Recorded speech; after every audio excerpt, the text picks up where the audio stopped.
It is 4 o'clock. I will call to order this meeting for Monday, July 27th, 2026. We'll begin with the roll call. Mayor Sue Patterson. Present. Deputy Mayor Warren Dickert. Present. Councillor Harold Fleet is absent today. Councillor Dave Hawking. Present. Councillor Carol Hudson. Present. Councillor Brandon Cable. Present. Councillor Susan Sacco. Present. All members are accounted for with the exception of Councillor Fleet. The land acknowledgement. As we work toward reconciliation with Indigenous people, we begin our meeting today by respectfully acknowledging that we are situated on the traditional territory of the Anishinaabe Nation, the people of Three Fires known as Ojibwe, Odawa, and Potawatomi nations, and further give thanks to the Chippewas of Saugeen and the Chippewas of Nawash, now known as the Saugeen Ojibwe Nation, as the traditional keepers of this land. So welcome to our finance meeting. Good afternoon, council, staff, guests, and anyone that is viewing the meeting. Council, does anyone have a disclosure of pecuniary interest? And as always, if one should arise during the meeting, you may declare it then. Item 4, we do not have any additions or deletions. Item 5 and 6, the Finance Committee meeting minutes from April 27th were adopted at our May 19th council meeting minutes. So we do not have any business arising from those minutes either. We'll move on to staff reports. This is 7.1. And the report is FIN 0726. The subject is the Annual Asset Management Progress Report, and it's from Yelena Savic, our Director of Corporate Services and Treasurer. I need a mover and a seconder to put this on the floor before Yelena highlights the report. Deputy Mayor Dickert and Councillor Hudson. Yelena? Thank you. Through you, Your Worship. This report is the town's first annual asset management review since the completion of the 2025 asset management plan. So OREG 58817 requires that municipalities produce an asset management plan every 5 years, and then in the interim on an annual basis reports on progress towards asset management plan actions identified. So the purpose of this review is to provide council with an overview of implementation progress, identify some challenges that have emerged, and outline the next phases of work as they relate to our asset management plan. So there are a few key messages in this report. The first is that the town manages over $440 million in infrastructure assets across roads, water, wastewater, facilities, fleet, etc. Since completing the asset management plan, we've completed or advanced significant projects, including the water tower construction, SCADA implementation, significant wastewater upgrades, road reconstruction projects, the completion of the fire hall, the splash pad, and then the design of our new police station. So we're doing a lot of work as it relates to our infrastructure. However, asset management is beyond the line on a capital budget, looking at the expenses incurred in a particular year. It's about looking at what that infrastructure will cost to maintain over its entire useful life and how we set aside funds to make sure that that happens. So with that in mind, there are 3 main findings in reviewing our asset management plan from 2025, our budget in 2026, and then our financial policies and procedures as we move forward. The first is that significant infrastructure investment is occurring across the town, but we have not yet demonstrated long-term sustainability.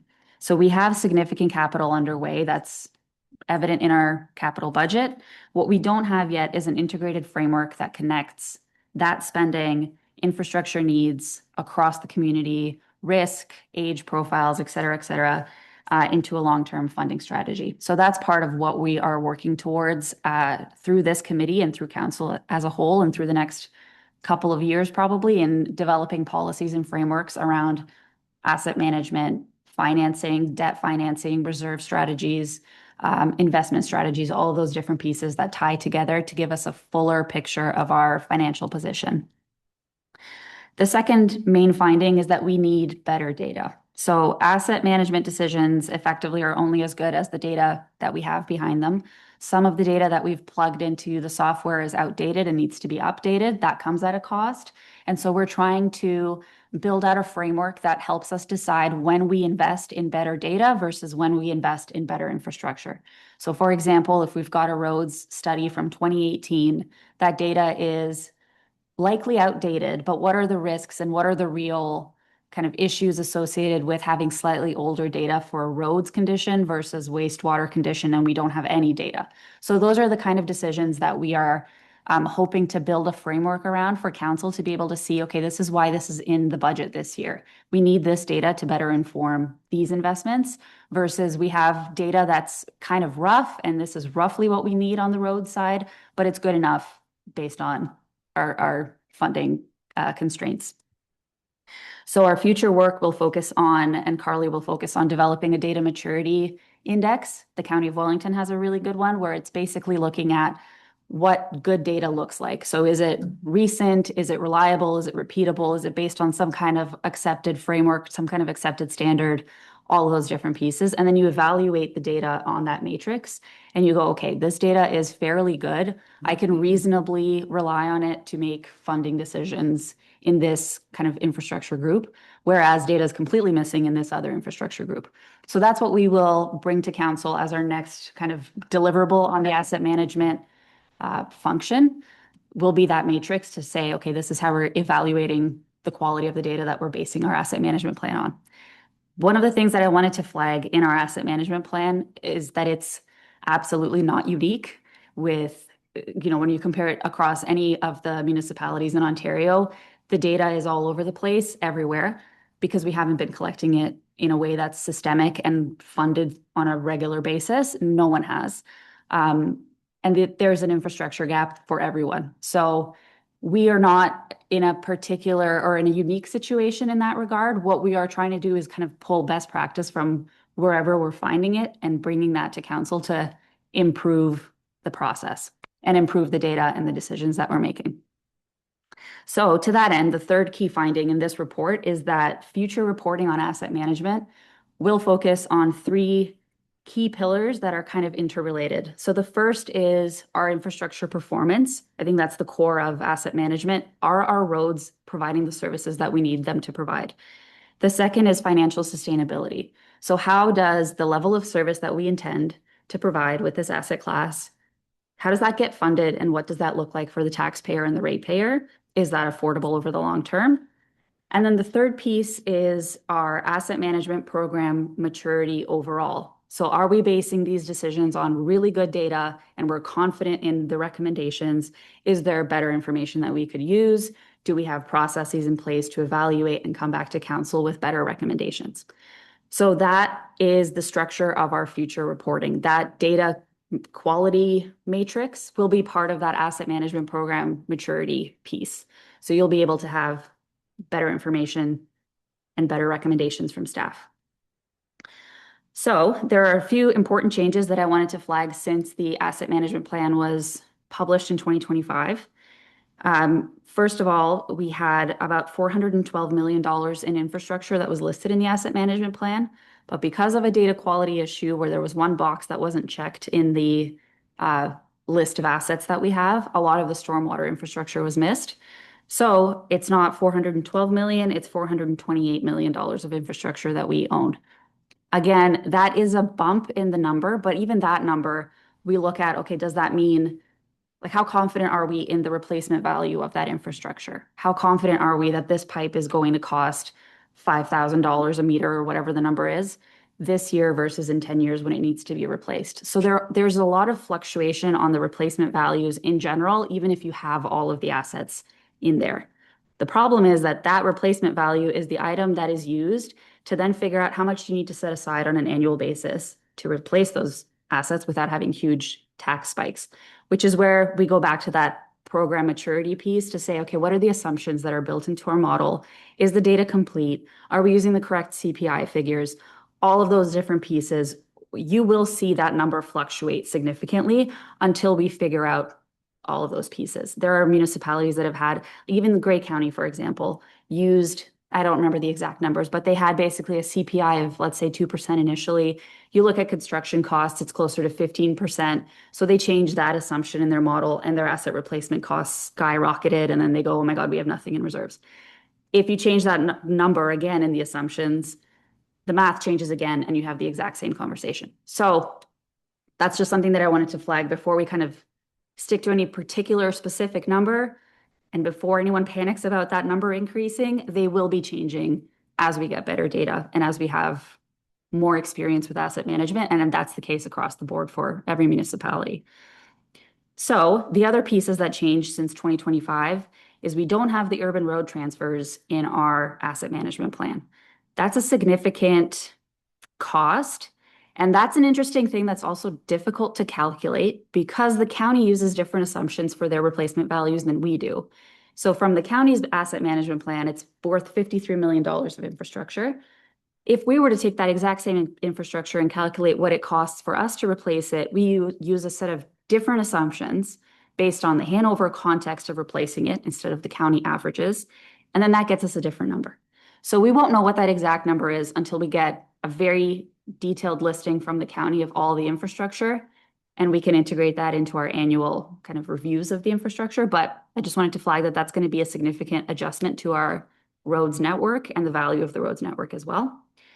And the third piece was the police station. So that cost that was in the asset management plan that then built out into the debt strategy was 8.4 million. We are now looking at about 11.3 million, but that's without any contributions from the Police Services Board. So that number will be, I mean, if the contract is 11.3, Police Services Board has contributed a significant amount, so that will be lower. Basically saying that that number is still fluctuating and we don't have what that figure is yet, but that does impact the way that the debt graph looks basically in the asset management plan. So those are some key changes from the 2025 asset management plan. The purpose of this report is to speak to how we're moving along in implementing those things. And it had said, you know, you're supposed to increase your annual levy by 4.16%, your water wastewater rates by 5.7%, take on about $50 million of debt in the next 10 years, and then collect about $70 million in DCs in the next 3 years, and you'll be fine. So obviously that's not something that's feasible for us. It's not something that's workable for a number of reasons. We can't execute on the way that that funding strategy is written, which means it's basically not a funding strategy for us. So we've scrapped that entirely. We've kept to ideally that 4% increase on an annual basis for asset management, I think is critical. I think that's a baseline, but we still need a lot better data to figure out what that gap looks like if we stick with 4% or if we go any lower, if we change any of those numbers. So I wanted to flag that it's not affordable or sustainable the way that it's currently structured. It's not something that we can impose on the community without really looking at what assets we own. Do we need to divest of anything? Do we need to look at different financing structures for different infrastructure? So I guess the conclusion, I mean, that's kind of my conclusion for the asset management plan progress is that we've done a lot of digging and said it's not something that we're going to follow to the letter, but we are investing internally in better data and better information, and then trying to integrate some of those changes from the urban roads transfer and other items that come up, and we'll see how that impacts our asset management plan recommendations moving forward. So with that, the recommendation of the report is that it be received for information, but I am happy to take any questions that council has on the asset management plan, the report, the working plan, anything. Thank you, Yelena. The floor is open for discussion. Councillor Hocking. Thanks, Your Worship. And again, excellent report. My question is the status of the development charges. We hired a consultant, I don't know, seems like last year, waiting for that report. And at the same time, you hear the provincial government saying to enhance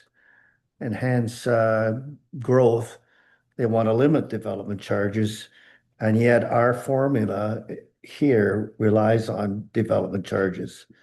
So I don't know what my question is, but can you sort of give us your take on the current status? Thanks. Through you, your worship, development charges are a tough topic. The theory behind development charges is that growth pays for growth. So anything that you need to enable growth is funded through development charges. So our asset management plan is largely our existing infrastructure that wouldn't be DC eligible. But the piece that was DC eligible was the wastewater treatment plant expansion. That's the huge capital project in wastewater. And that's the item that they said, you know, this is going to be in your DC background study as something that sets the DC rate. So the way that DCs are established, kind of big picture, is that you have an idea of what, let's say it's a 10-year policy, what kind of infrastructure you need in the different areas to enable growth, and how does it benefit growth versus the existing population. And then you take all of that growth benefit and divide it by the anticipated growth, and you end up with your number. The province is looking at that and saying that number is very high for developers and for people to kind of pay down the line. A lot of municipalities use that number as the anticipated collection as growth happens to then fund those massive infrastructure projects. And that's been a huge challenge for a lot of fast-growing municipalities to be able to collect that funding that they're expecting from DCs when the DC rates are being cut at the provincial level, the eligible costs are being changed, and they can't collect at that same level. So long story short, DCs are very, very tricky. Hanover is in a unique position because we are not rapidly growing and then expecting DCs to pay for all kinds of infrastructure. Our core item on the asset management plan was that water wastewater treatment plant, and we've got options for that. So I think we're okay, big picture.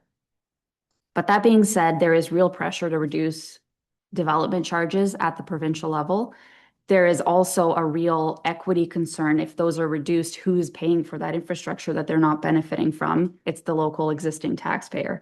So yeah, it's a tricky subject. There's grants kind of everywhere to offset DCs, but I think in terms of where we stand with our progress, we are currently, and Jamie is leading the charge on this one, is we've got kind of departmental interviews with the consultants, looking at all of our infrastructure, what needs to get built out.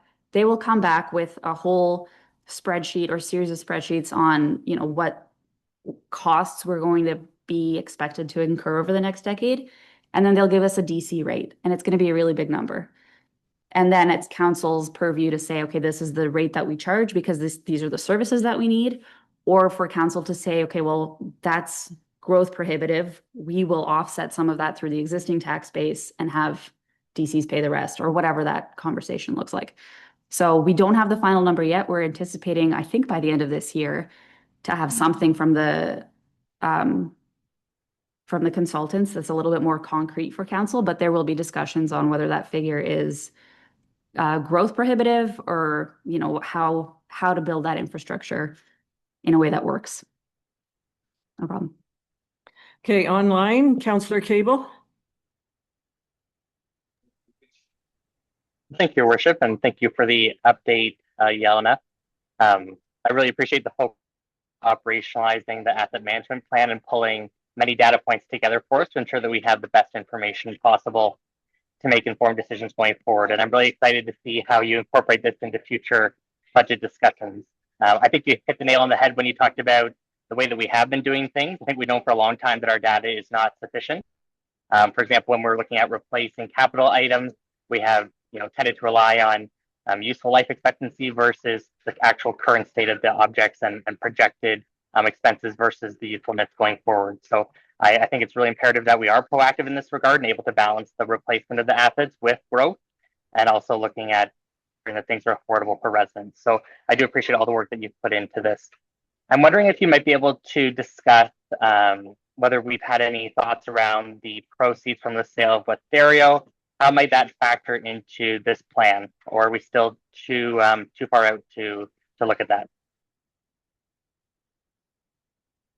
Through you, Your Worship. So we don't have the figures yet. None of that is finalized yet. But one of the options that we had discussed at the, I think it was the last, maybe the one before that, a Finance Committee meeting, was around the development of a perpetual fund. And that's That's something that Kincardine did, where they put all of that funding into a perpetual fund. They leave the principal alone, and then that interest is used to offset annual budget costs. So if we put it into a perpetual fund, get $500,000 a year, assuming we don't touch the principal, that 500,000 could be used to offset whatever asset management needs arise, or, build out some of that, relieve some of that operating pressure. So that could be a significant additional source of ongoing revenue for the town, which I think is a really good strategy. It doesn't have to be all of it. We would also need to go look at, all of the risks of our existing infrastructure and look at, is there something that needs to be urgently replaced? And does, a draw from those funds, is that warranted?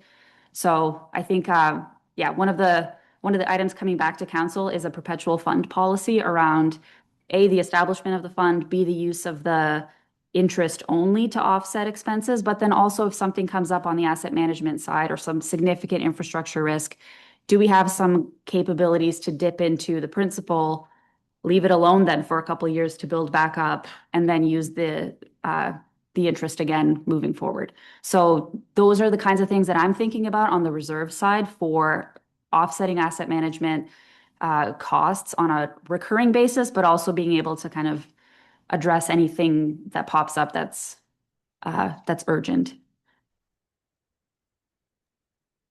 And if I may, Your Worship, I'm just wondering, Yelena, your report references updates to the asset management plan, and you talked about, some of the, I guess, the figures in as approved in 2025 not being overly realistic, and requiring an update with something that will be completed out. Councillor Cable, you were cutting out there. Can you repeat that question? Worship, I'm just wondering if any updates to the asset management plan that Yelena has identified, would those be completed in-house?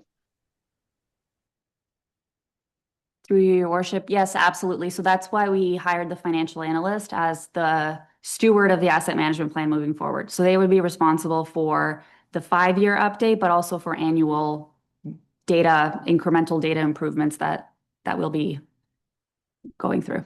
So yeah. Excellent, thank you. Deputy Mayor.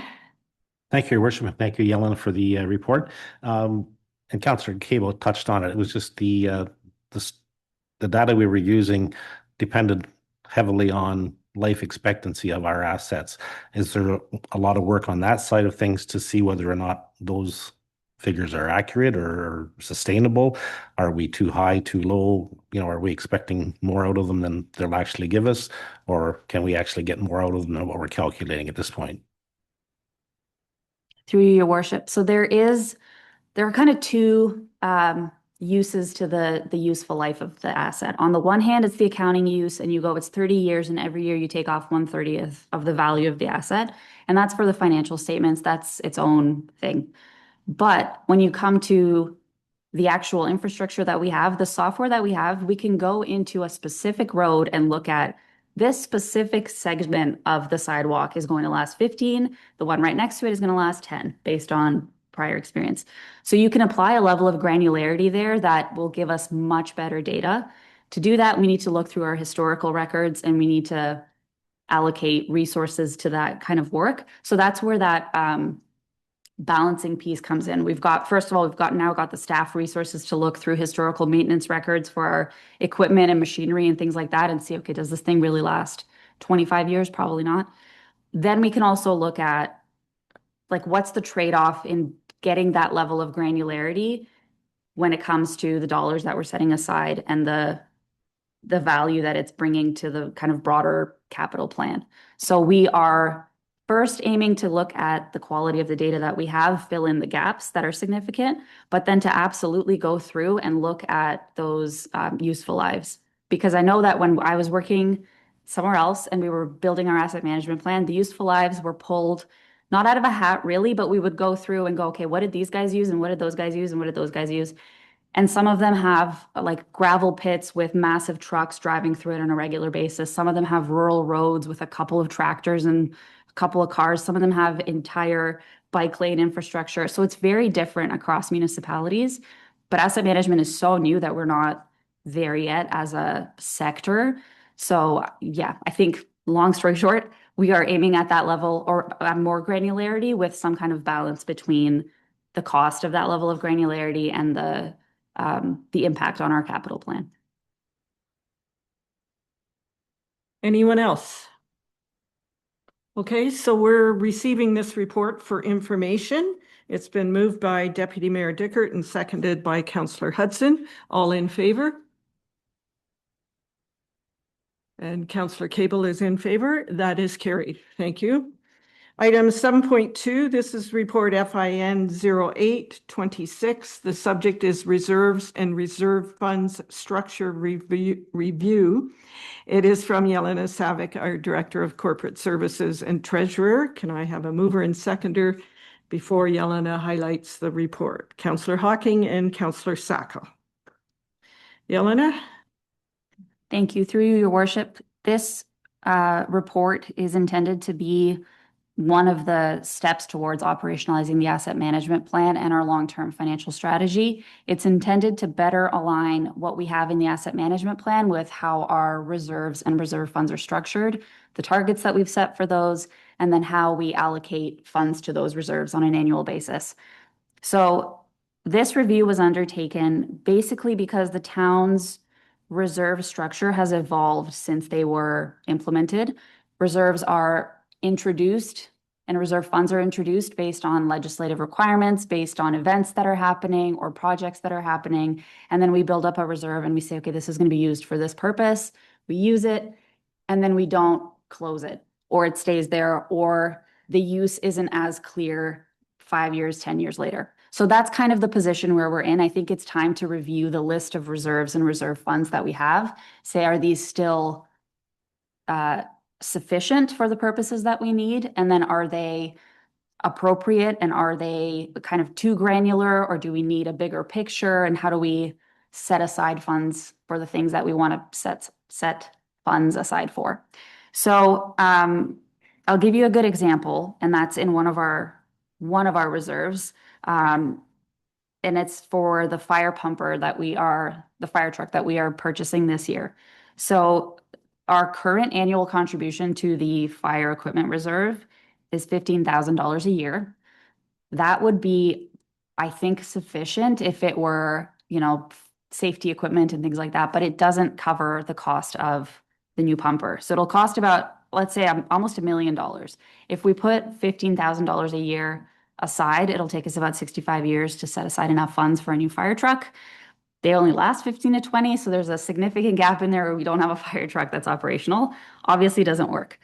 The problem isn't that one of the problems is that we're not setting aside enough on an annual basis, but the bigger problem is that we can't see what the risks are of putting aside 15 versus 5 versus 10. It's always better to put more aside.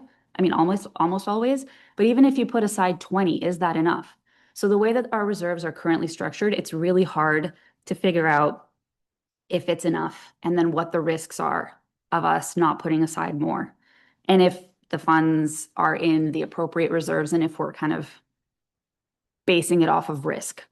So what I'm proposing is that we move away from program-specific reserves and department-specific reserves into one that kind of revolves around a 7-function structure. So the first is financial stability. So having reserves in case there's a significant economic crisis, in case of a COVID, something along those lines, where we are able to function and pay our bills and pay our staff, keep the lights on, that kind of a reserve just for that purpose. And we do have reserves for that. The second is life cycle funding. So that would be aligned with the asset management plan, and that would show you if you have enough in your equipment reserve for a new fire truck or not. The third is growth and economic development. We've got significant growth opportunities. We've got reserves set aside for growth, but it would be good to have that split up into more specific growth projects. So with growth infrastructure, growth related studies, whatever it might be, and to really understand what we can and cannot fund with the capital that we have right now. The fourth is strategic programs. So that would be items from basically that would arise out of the strategic planning process for any given term of council. You would have funds set aside for implementing new programs, new events, new activities, trialing new things, new services as they come up. Number 5 is capital flexibility. And I think that this one is, I think they're all great, but I think this one in particular is a good reserve to have, because that would be the reserve that you pull matching funds from for a grant. So that the last council meeting, we had that conversation around, do we have $900,000 to get the 2 pavilions built? If we need to put in 900,000 and the province will give us half of that, where does that 900,000 come from? It would be this capital flexibility reserve. Also, if there's a massive project that's going significantly over budget, you would have some kind of buffer space to pull from in that reserve structure. The next one is studies and technical planning, and this ties to the asset management maturity piece. Road condition assessments are very expensive. Water, wastewater condition assessments are very expensive. It's good for us to invest on an annual basis to get some of our network evaluated, but it's not reasonable for us to have all of the funding in any given year to do the entire network. So this reserve would be, okay, if we're, let's say, supposed to put aside $30,000 a year for studies across the organization, and we've only budgeted for 20, we'll take another 10 and put it in reserves, and we'll get that $30,000. And then we're kind of on track for all of the data that we need to have to make evidence-based decisions. And then the last one is the mandatory and restricted reserve funds. So that's things like our federal gas tax funding or some grant funding. Outside of that one in particular, they require you to keep the grant in a specific account for that interest separately from the rest of your reserves. So that's just what that would be. Those were things like development charges would sit in there. You can't touch those for things outside of what's legislatively spelled out. So that's what that reserve structure would be. So this report doesn't recommend moving any funding around or anything like that. It's just establishing the framework for how we can structure reserves moving forward. So that's that kind of 7 buckets. And then mapping our existing reserves onto that framework, because we do have funds set aside in each of those buckets. They're just sitting in either very, very specific funds. So like off-leash dog park is the one that I'm just thinking of as a specific one instead of like a parks fund, for example. Or they're sitting in very broad accounts like investing in Hanover, that's one person could interpret as being used for X and another could interpret as being used for Y, and we haven't really spelled out what we want that fund to accomplish. So I have established the framework and then mapped our existing reserves onto that framework to show that there is funding in each of these different buckets. But the goal today is not to move any money. It's not to establish any targets. It's not to set or define what those gaps might be. It's just to say, this is a proposed structure moving forward that we could use for our reserves. So this report is fundamentally intended to create a structure that allows council to better understand whether reserves are sufficient. And that's kind of the core purpose of that restructuring, is to understand if $15,000 a year in fire equipment is sufficient. And if it's not, what are the risks? And it's not going to be sufficient across every reserve category. And the risks aren't going to be the same across every reserve category. We might not have sufficient funding in studies and technical planning, but that's okay because the risk is poor data. If we don't have enough funding in fire equipment reserves, the risk is very different. So this allows council to say, okay, in a year where we have budget constraints, which reserves do we fill up as a priority based on what they're intended for, what their target is, and what's already in there. So that's what this is all intended to do. And I'm trying to find my report for the recommendation, series of recommendations, which are that the report be received for information, that the Finance Committee endorse the proposed reserve and reserve fund framework as outlined in Appendix C as the basis for modernizing the town's reserve structure, that the Finance Committee endorse the reserve mapping and allocation of existing reserves and reserve fund balances as outlined in Appendix A, and that the Finance Committee recommend that council approve the proposed reserve and reserve fund framework and reserve mapping.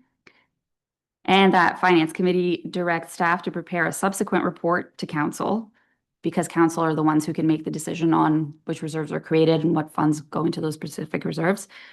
Setting out the detailed implementation plan, including the transfer of reserve balances between accounts, the consolidation and closure of existing reserves, the establishment of new reserves and reserve funds, and any required amendments to the town's reserve and reserve fund policy, and any other policies that reference specific reserve and reserve fund contributions. And finally, that staff be directed to develop reserve and reserve fund target balances and long-term funding strategies for consideration through the town's long-term financial plan and future budget processes. That was a lot of recommendations. I'm glad you read it. My question, Yelena, one of them. So what happens at budget time when each department head says, I need this much money in reserve? It's going to go into one of those buckets. Is it kept track in that bucket so that this department may need more and take more? Through your worship, that's kind of the crux of the issue. So right now we have it set out at the departmental level, but we don't have enough for everything that needs to get done. So the goal is to have it at the asset level. So we'll say like equipment is a good one. There's equipment everywhere. So we'll say equipment reserve needs this amount of money based on all of the equipment across the entire organization. At budget time, if Parks and Rec says we need more than our allotted share because our equipment is failing faster, you would look at it from a corporate perspective and say, okay, for the organization, what equipment needs to be funded? What is the highest risk equipment that needs to be funded? So there could be situations, the way that I see it at least, where a department may not get what they want in their budget because there are more pressing or riskier needs in another department in that same area that pull from that same reserve. But what you would be able to see is if you're constantly pulling on the equipment reserve and it's depleting a lot faster than you thought, then you go into, are we using our equipment the way that it's intended to be used? Are we not really getting the useful life? Should we be allocating more to that reserve in particular? So you can have those kind of conversations around sufficiency of that reserve. But when it comes to budget time and setting aside funds, I think we would have to shift from a departmental asset management perspective into a more corporate asset management perspective. Like in some years, we might not replace any equipment because we have to do 2 or 3 major roads, so that kind of trade-off would have to be at the corporate level instead of at the departmental level. So I would be getting yelled at, I think, would be the budget change. So with that scenario, there will be a time that, take the ice resurfacer that was just replaced. If we aren't putting money away every year for it, when it does break down and it does need to be replaced, we are taking from someone else's reserves, some other department's reserves to replace it. So we wouldn't be taking it from another department's reserves. We would be taking it out of the equipment reserve, but we wouldn't be putting money into, let me take a step back. So we would take the equipment reserve, we would look at all of our equipment across the town, how long everything's supposed to last, when we're supposed to replace everything, and then just divide it by whatever number of years we're looking at and figure out how much we're supposed to put aside. We're definitely not going to put aside enough because the number is probably going to be too high. So it is going to be the case that if the ice resurfacer needs to be replaced sooner rather than what we thought was the case, and we haven't set aside enough, the conversation will be, okay, well, you'll have the list of things that are scheduled for replacement, and you'll have the list of things that are scheduled for next year's replacement. And at that point, in the kind of 10-year, 5-year capital plan, 10-year longer term plan, you would look at, okay, if we're doing the ice resurfacer here, what's not getting done in the next 2 years to offset that cost? And something will not get done. And it might be from another department, it might be from the same department. But I also don't think that it makes sense. The way that we've kind of been doing it is we've been penalizing the departments that have the equipment and it needs to be replaced. And we're saying, you guys are using $80,000 out of this reserve. No more for you. Somebody else needs it. But their equipment might be genuinely in worse shape than everybody else's. So it's kind of that balancing act between, like, where does the equipment quality sit for an organization, and then do we if we need to pull it from other departments, that might be justified because other departments might have equipment that's not as bad, or it could wait a little bit longer. Or we could say no more for you. We're going to give some to this other department and then prioritize it that way. I mean, it really depends on how we choose to prioritize. Go ahead, Sherry. I was just going to add, I think council, like this is just a shift in how we think. You know, and being a former department head, you know, I think even our department heads will have to think corporately versus departmentally with these types of things. So yes, what you're saying is correct in that, you know, maybe Parks and Recreation is putting equipment reserves aside we're going to have to stop thinking that that's just for Parks and Recreation equipment. It's again, we're going to have to corporately think of how we're best suited to use those funds. So it's going to be a shift in thinking for all council and staff, I would say. Okay, so my other thought is if we look at the airport, and that's to close that account and put it in the bucket. So what happens when the airport comes and says, we're going to do the runway? Can we have your share?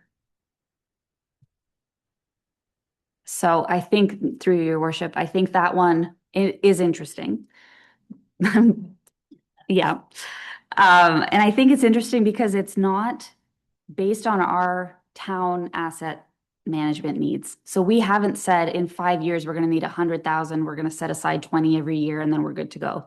We've just set aside some money hoping that the airport at some point says, this is the amount that we need in 3 years. Like ideally we would have a future cost that we will be able to build up to. If the airport comes at budget time and says we need $30,000 for a new runway, I think first of all, I think ideally the governance structure is such that they come to us far in advance and give us the time to build up that reserve.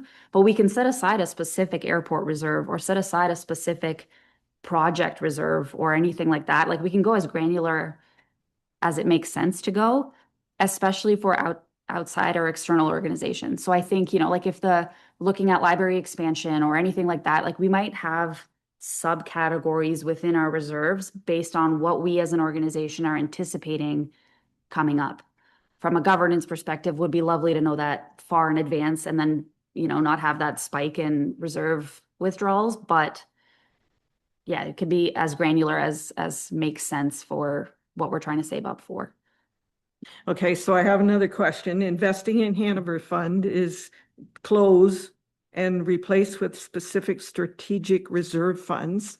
Is that on the next page where it says growth and economic development and it's ID number 30, investing in Hanover Fund? Is that the same closing one, just giving it another listing under the title? Okay, so it was on page 25 and then goes on to 27.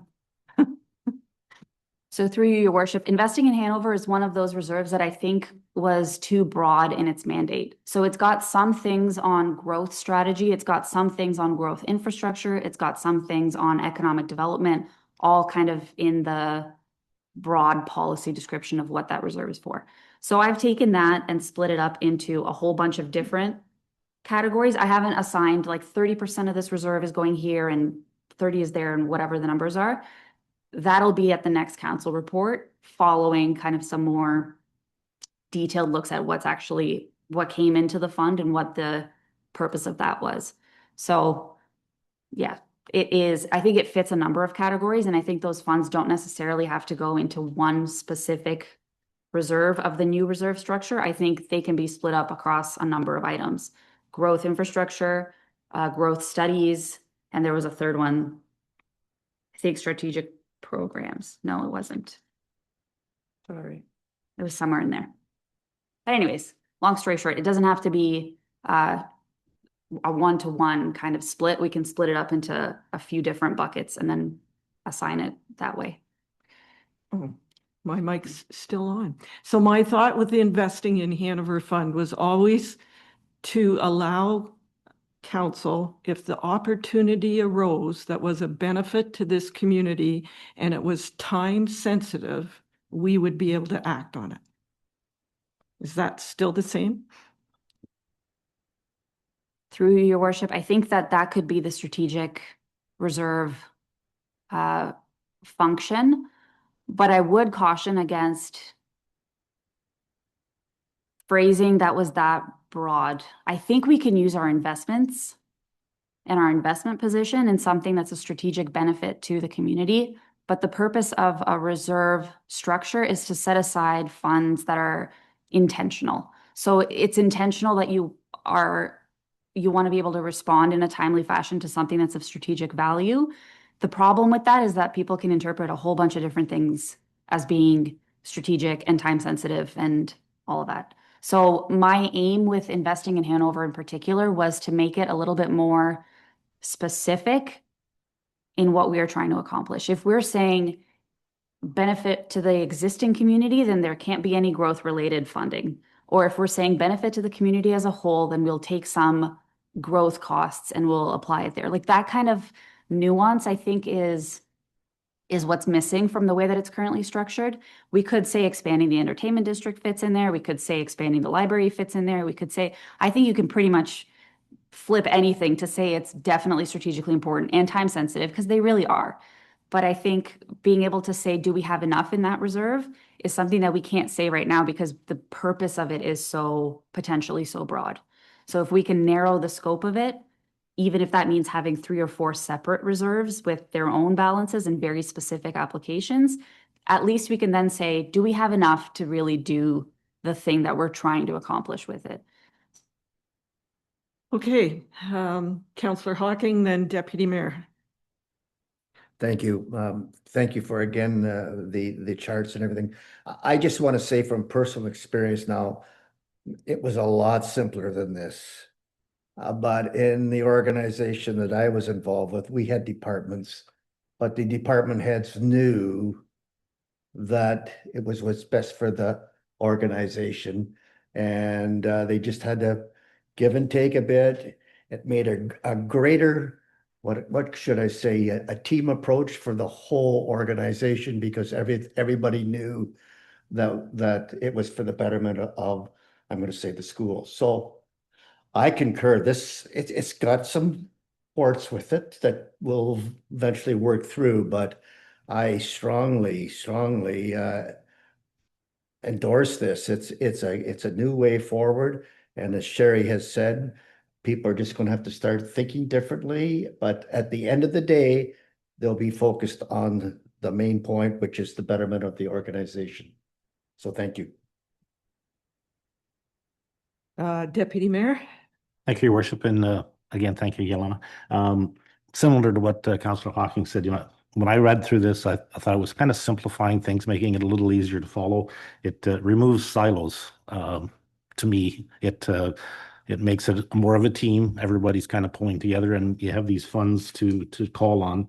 I also see a benefit. It might bring our spending decisions some clarity, because so often we talk about things in isolation. We want to do this project and we forget about all the others, where if it's all coming from that more common area, I think it will raise awareness and help us make better decisions going forward. So I as well support the direction. Certainly likely has some work to do on it yet, but I think it is the right way to go. Councillor Cable, you had your hand up.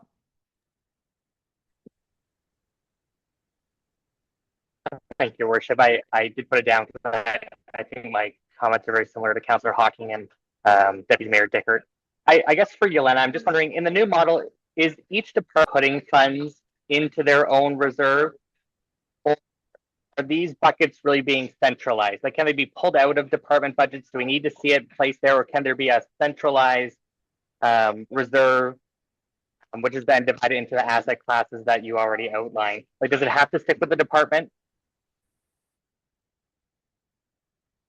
Through Your Worship, no, it doesn't. And I think that that's a really big operational change that we have to look into, is how we structure our budgets. It ties back to how the accounting system is set up. So we've got different funds, And then really we pull to and from reserve funds, but it gets a little bit messy and a little bit complicated. And I think that the rationale behind having it in every department is that you can do that fund accounting in a little bit of a cleaner way. So it does need to be centralized in terms of contributions to reserves. I think that can be like a general, you can centralize, contribution to this particular reserve in the administration budget lines. And then you can see our full contributions to reserves through admin.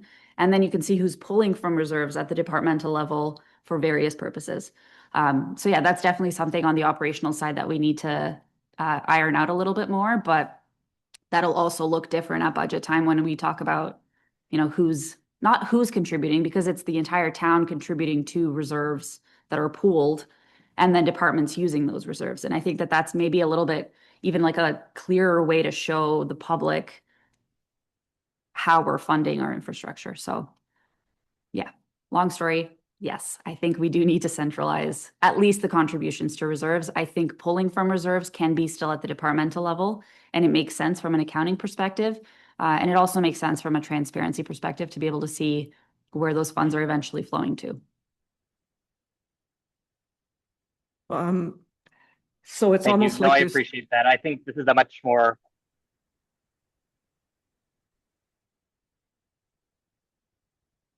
sorry, Councillor Cable. Okay, we're good. So it's almost like at budget time, each department would have a budget and then a reserve report that goes along with it. Yeah. Yes.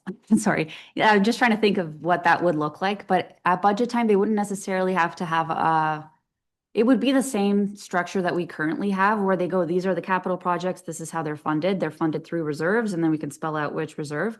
So I don't think that it'll look very different from what we currently do. It'll say, it's grant funded or tax funded or reserve funded. Then we can provide additional details into what reserve specifically is it coming from. And we do that at our biannual budget reporting time and at the annual transfer to reserve report as well, where we say, okay, this is what came from these specific reserves. These are the reserve balances. So I did that at, I think it was April, maybe May, in the finance committee meetings, where I went through, like, this is the investing in Hanover reserve. This is what we used it for.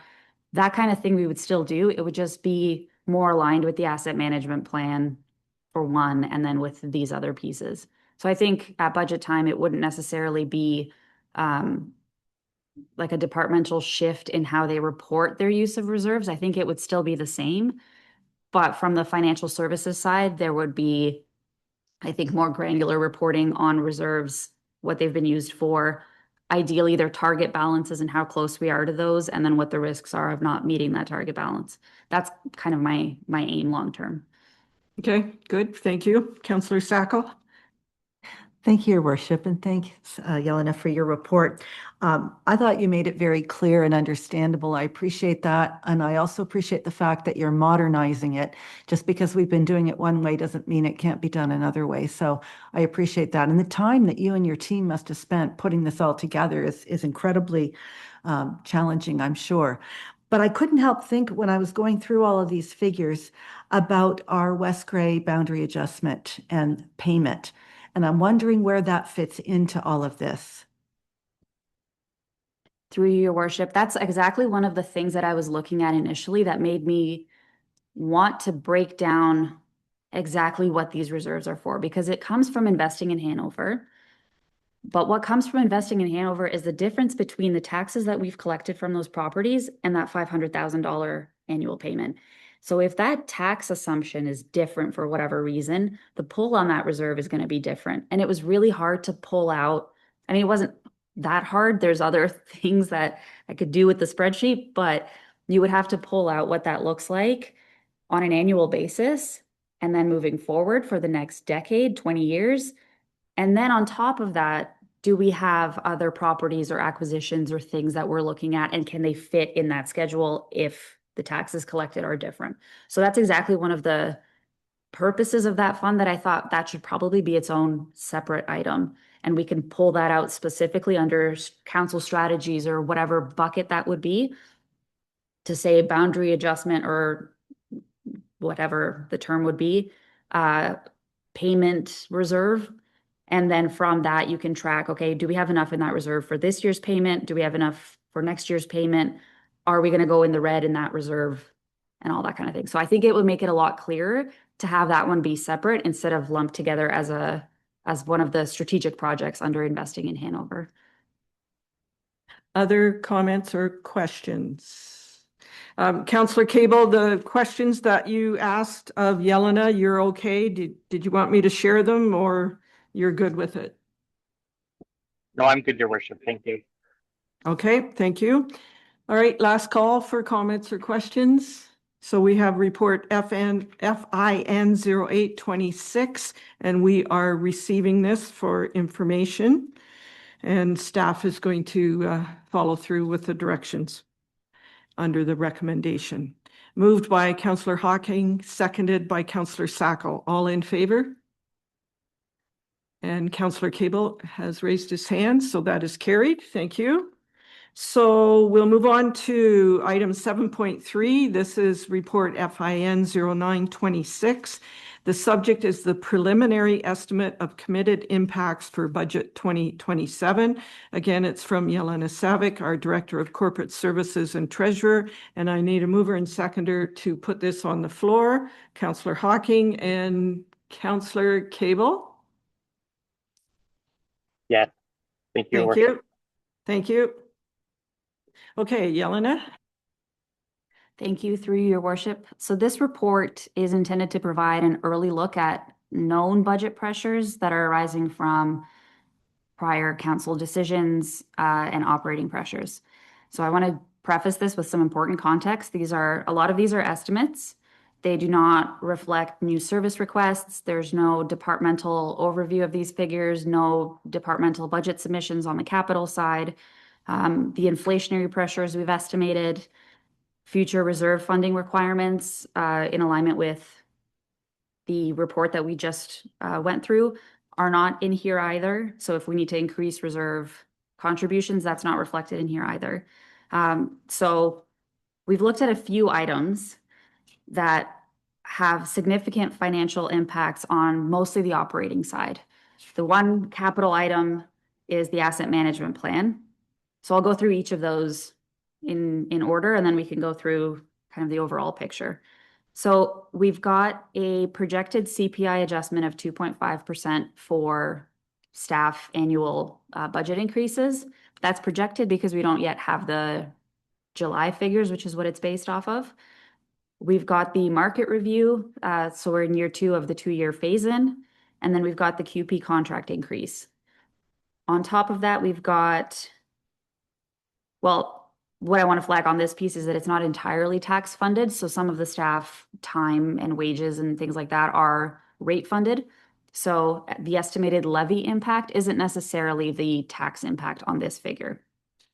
So we're assuming roughly 2.2%. And that's very rough because there's a lot of things that need to go into the financial models to then give us the actual number, but that's roughly where we sit.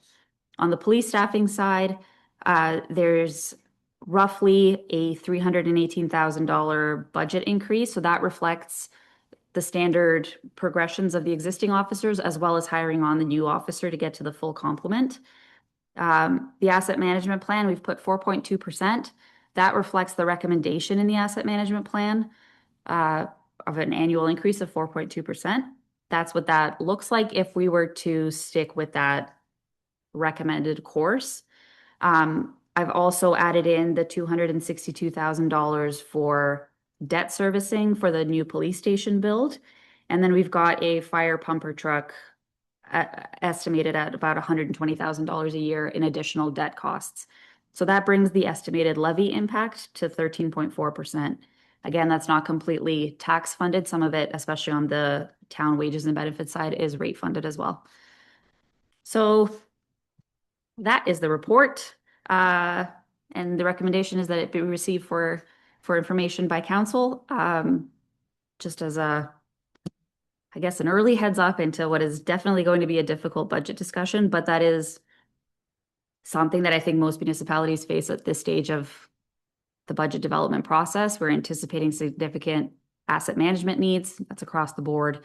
And then standard wage increases that just add on top of that. So there's nothing that's bringing these costs down. However, that being said, there are going to be grants, there are going to be other funding opportunities. We have got other opportunities arising from the way that we manage our investments and our reserves.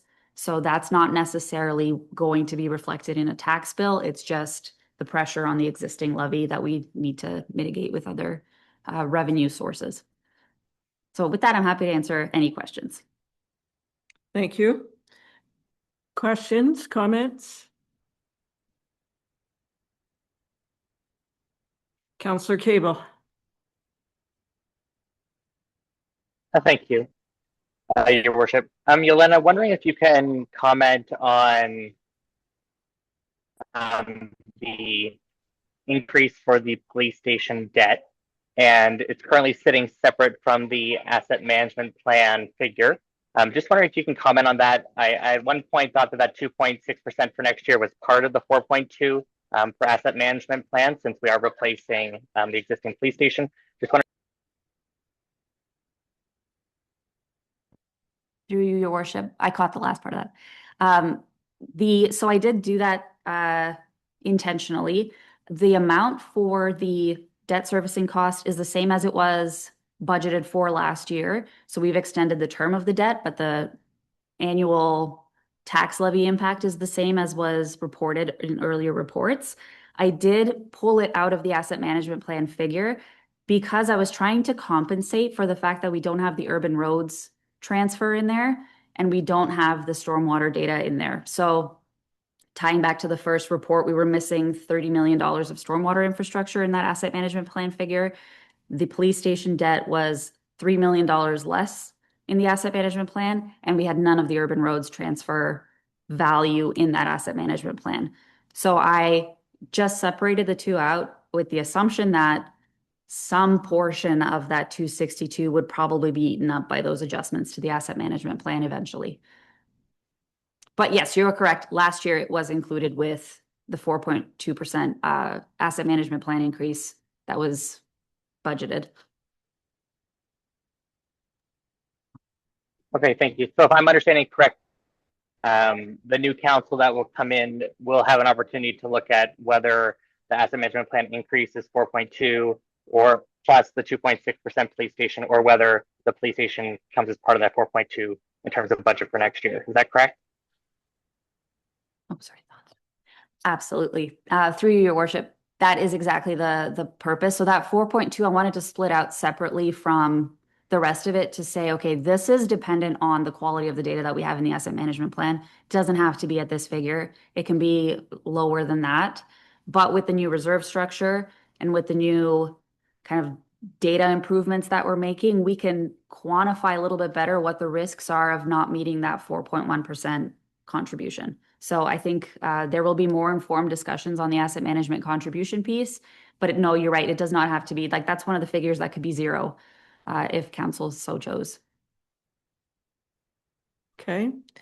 Other comments, questions? Deputy Mayor? Thank you, Your Worship. This question kind of goes back to the previous topic, but you've mentioned a couple of times the urban roads transfer. The number that we're using there, are we applying that to the entire length of the road? Because a certain amount of those assets we already did own, the wastewater and water, and I believe the sidewalk was already part of our assets. So is that being considered in that transfer number? Through Your Worship, the transfer number includes only the things that we didn't already own. So all of the road surface, road base, and stormwater, and then a couple of intersections. Don't quote me on the exact thing, but it's the addition to the asset management plan inventory value is the things that we haven't already accounted for. Along with the lights.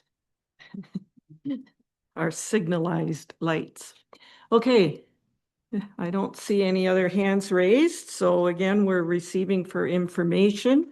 All in favor of FIN 0926. And Councillor Cable has indicated he is in favor, so that is carried. And that's the last of the reports. Thank you, Yelena, for all of that.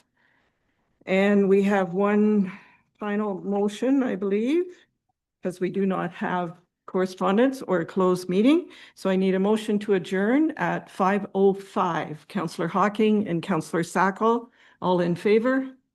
That is carried. Thank you. Thank you, Councillor